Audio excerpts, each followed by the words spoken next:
Regai titange kuupdatana kuvatsigiri vaComrade Nyoka yeMabhunu vanoteerera meseji yekuyambuka kuenda kuZimbabwe itsva.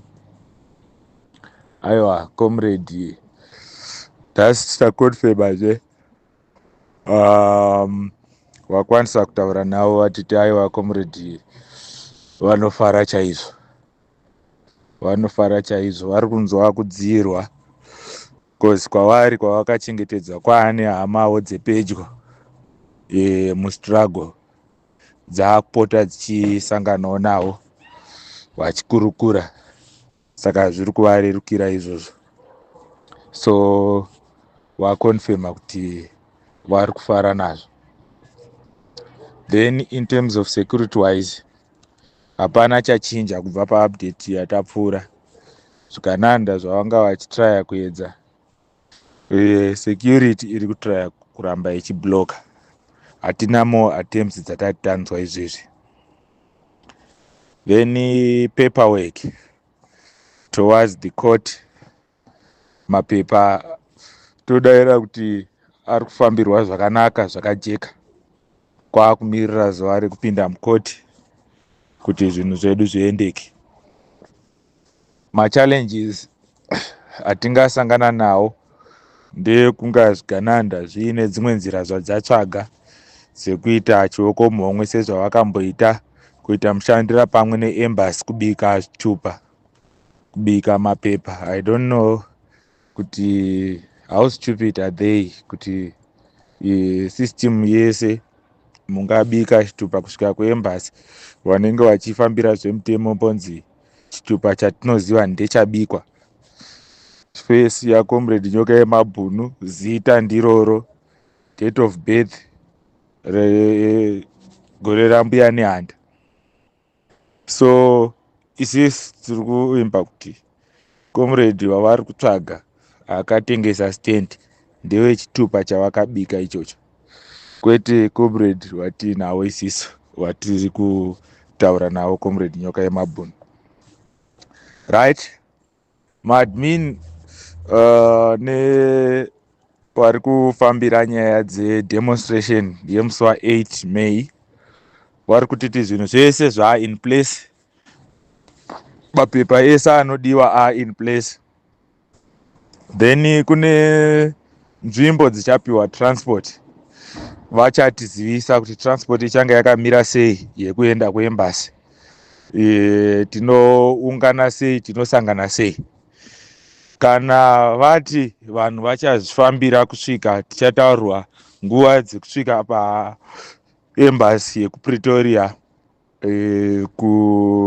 kuSouth Africa kwatiri kunoita demonstration musi wa8 kuratidza kutsutsumwa neuori hwavari kuita. Then vari kuita admin vachatipa nhungamiro yekuti tichafamba sei, asi for now vari kutiti gadziriro dzavo dziri kufamba zvakanaka. Kubatana kwavo nemamwe mapolitical parties, message iri kunzi yasvika, matsamba anyorwa kumapolitical parties ese ari kuzikanwa muSouth Africa. Zvaakumapolitical parties kuti vachatsigira nekuvapo here pademonstration kana kuti nekuvhura ziso kuona kuti chii chichanga chichiitika kukoti nekuteerera nyaya yekubikwa kwemapepa kuri kuitwa neembassy of Zimbabwe neZvigananda.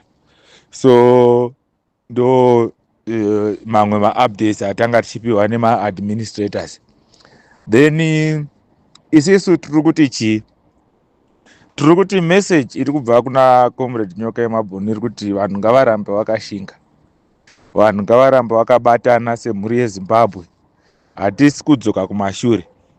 Tiri kunzwa kuti kune vamwe vari kuti varikuda kubva kunana UK, ndofunga mazuva avo ekuvhakacha wanga asvika vakati no, tinoda kusvikira kuSouth Africa tiende kudemonstration nevamwe kunoratidza kutsutsumwa kwedu. Ivavavo tiri kufara nemamessages atiri kupiwa kuti muri kubatana nesu. Shuwa ngatibatanei mozopfuurira nerwendo rwenyu moenda kumusha kunoonana nehama neshamwari. Takwanisa kuprotecta Comrade Nyoka yeMabhunu. vazhinji havasi kunzwisisa kuti ukama hwedu naComrade Nyoka Yemabhunu semazimbabweans huri papi. Ukama hwedu naComrade Nyoka Yemabhunu ndewekuti we don't want nhungamiro kana kuti precedence yekuti zvigananda zvinogadzira a pathway kana kucreata a loophole yekuabusa whoever apotera kunze kwenyika achitiza kuurayiwa nekupondwa nezvigananda, nekuti havadi vanhu vanovatsiura kuba neumbavha. Saka we don't want to set precedence of a repetitive issue of abuse of law through the influence of money provided by zvigananda. We need to reaffirm all Zimbabweans and everyone that the law will remain supreme more than money.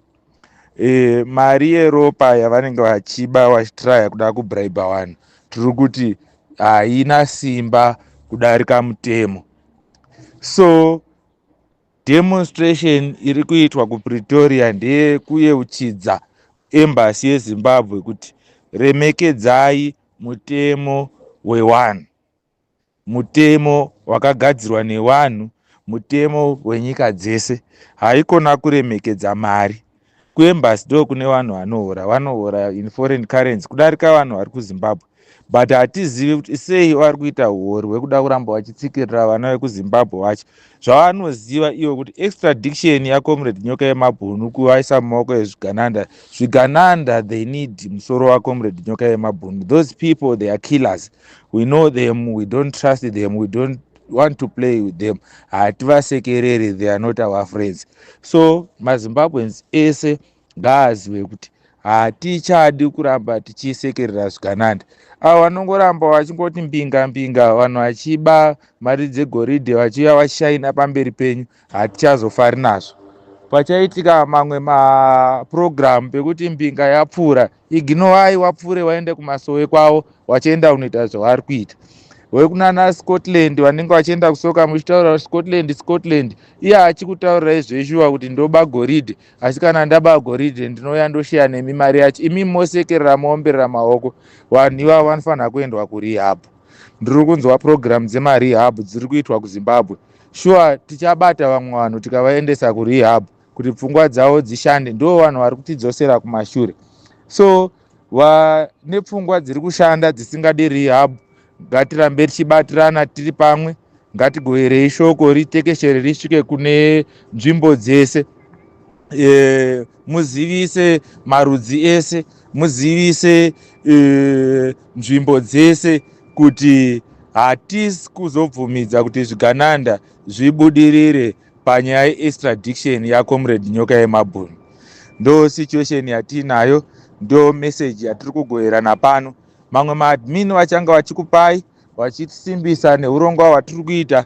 Takafara nezuro vana Comrade Mudzingwa vakatipa update yekuti vari kumhanya sei nenyaya yeprogram, vakatiwimbisa kuti vachange variko kudemonstration. Nevamwewo vari kutiwimbisa kuti vanenge vari kudemonstration, mufaro wedu kuzosangana ikoko. Right. Isisu tinotungamirirwa naMwari, isisu tinotungamirirwa nedenga. So musatye kuuya kudemonstration muchifungidzira kuti zvigananda zvinounza masnipers anenge achitraya kuda kuti ataka. Isisu hatiatakwi nezvigananda nemasnipers avanotuma, tinoatakwa nemweya mutsvene. Saka ishu iripo ndeyekuti munhu wese ngaauye, because Mwari ndo watenderera programu iyi kuti iende mberi. Watiratidza kuti tibate information iyoyo yekutoti embassy is compromised. Hatina kungozviwana jekerere, takaratidzwa nemweya mutsvene vakatiratidza nekutisanganisa kune vanhu vari kuziva zvakaitika.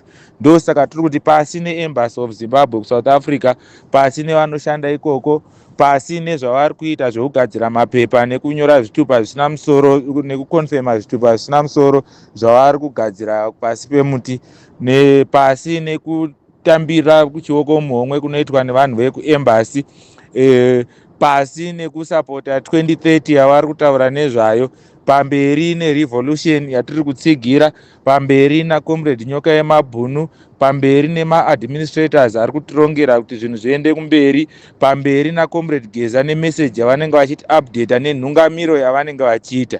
Vamwe vanhu havasi kunzwisisa kuti zvinhu zviri kufamba sei, but maconfirmations ekuti urongwa ndiva nani vari kutungamira zvinhu izvi kuti muve neconfidence yekuti program iri kuenda kumberi muri kumaona. Zvinhu zvatisingachakwanisi kuita comment on pama-social media spaces, asi zvamunenge maona zvapostwa izvozvo nezvinenge zvafungidzirwa ndizvo. Saka tine vakatitsigira semhuri yeZimbabwe pachirongwa chatiri kuita ichi. Saka musatya, musavhundutsirwe nefamily yaMnangagwa nevana vake vanenge vachitraya kuda kudhifenda family yavo kuti irambe iri papower, vachishandidzana nezvigananda kuataka vana veZimbabwe. Havana simba pamusoro pevana veZimbabwe. We are numbers, we have the voice, we will win and conquer and bring the better Zimbabwe yatiri kutarisira tese back, kuitira kuti vana vedu vari kunze kwenyika vakwanise kuronga maretirement avo, vakwanise kurongawo kuti maprojects avanoda kuita back home ndeapi. So ngatirambei tiri tese macomrades, muve neusiku hwakanaka. Isisu kunoku takasununguka, we are very safe, pasi nezvigananda, pamberi mberi nerevolution. Tatenda.